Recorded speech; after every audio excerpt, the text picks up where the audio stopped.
by Anthony Ray. Deficit dysfunction. Companies are offering sign-on bonuses, increasing their hourly wages, and raising the prices of their goods and/or services. With all of this, how do you get hired? Before you even apply to any job, ask yourself a few questions. How much money do I need to make in order to pay my bills or make a real living? What is the minimum that I can accept? What times am I available to work? What are the benefits? What will happen in the event of another shutdown? How are sick days handled if I contract COVID-19? Am I protected if I feel sick and should responsibly stay home? Will I be paid in this situation? These are all real questions that you need to know the answers to before applying to any job. With the answers, is this job worth applying to?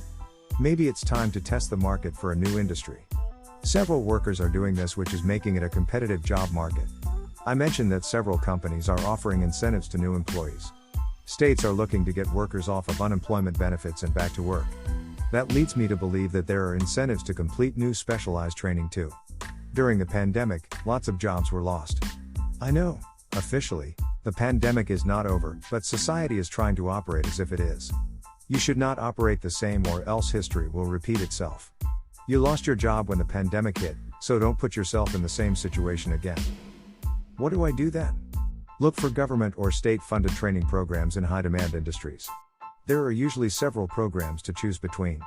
Select a few programs and research them based on demand from the Department of Labor. Look for growth and overall outlook for longevity in those selected industries. Review job posting for jobs in those industries.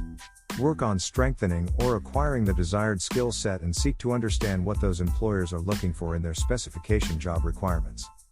Dive deeper into your research of those specific employers that you are researching. Use websites like Glassdoor and LinkedIn to gain further insight into pay, benefits, employee reviews, opinion of the CEO, and so much more. I would go a step further and make connections with recruiters and current employees. This way you can put a face/voice with a name for yourself and others. Networking has been and will continue to be a vital resource in the hiring process. This is the time to start updating your resume. There was a lot of chatter about the cover letter becoming obsolete, but I highly recommend using a cover letter if you are changing industries. Getting your new resume and cover letter into the hands of recruiters and hiring managers will help establish rapport and create a connection. Please be mindful of how industries constantly have conventions and stay in close contact with each other. Recruiters run in similar circles as they try to stay ahead of the newest methods to find candidates for employment. Making friends with recruiters is a great way to find out about other career opportunities. We are arriving into a new era of job hunting, and if you're trying to break away from the herd, then you must do things differently this time. Even job sites are trying to come into this new era differently. Companies like Indeed and Career Builders have their work cut out for them. Shifts in several industries create more specialized needs. Job sites are offering training through affiliations, testing to determine personality profiles, and offering resume services.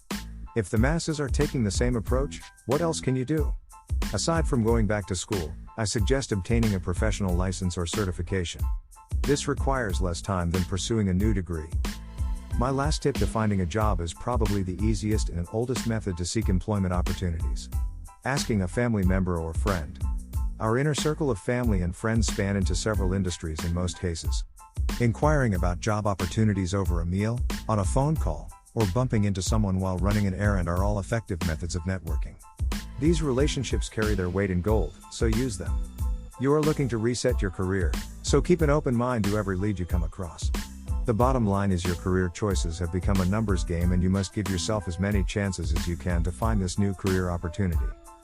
Finding a job in this season is going to be challenging, but you have a lot of options. Do your research on state or government incentives and look for specialized training programs that will provide the entry into a new career. Look at the industry's outlook for the next few years on the Department of Labor's website. Ensure you pick high-demand industry options so that you can reduce your chances of experiencing layoffs. Once you narrow down your potential choices, begin researching them based on insiders' information from companies like Glassdoor and LinkedIn. Search job postings to ensure that you have or will possess the desired skills required when you are ready to apply. Work on establishing networking connections with recruiters and company employees. Update your cover letter and resume to reflect your newly acquired skills. Remember to highlight any skills that are transferable from your prior work experience. Review your options to learn specialized skills by completing professional licensing or certification. Don't forget to take advantage of government or state incentive programs. Finally, speak with family and friends to find potential leads on other career opportunities that may have been overlooked. This really should be one of the first things you should do early in your process to get you started. Create a plan and set deadlines for completions. This is a process that needs to be handled in stages. Really consider the factors that brought you into this situation to avoid it reoccurring again. Good luck finding your next chapter of your career.